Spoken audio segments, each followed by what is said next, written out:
Égérie des années 70, France Gall a marqué la variété française.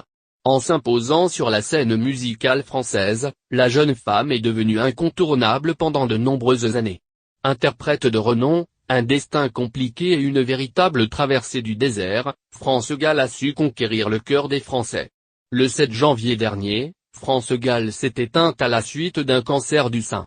Si de nombreuses personnalités lui ont rendu hommage, Julien Clerc, son ancien compagnon, n'a pas caché sa peine. Les deux stars ont vécu une histoire d'amour passionnel dans les années 70. Caché de tous, le couple s'est séparé au bout de quelque temps. Dans un texte sobre, mais d'une élégance rare, le chanteur a tenu à lui faire ses adieux. France, nous avions 20 ans, des bonheurs, des chagrins. Une part de ma vie s'en va avec toi.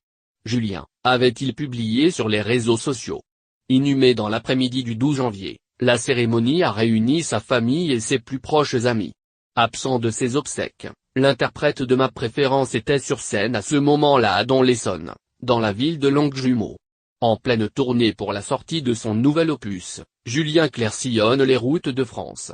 Seulement, l'artiste a tout de même eu une tendre pensée pour son ancienne compagne.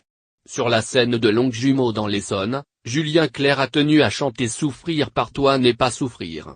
Un titre très particulier pour l'homme, comme il l'a expliqué à son public.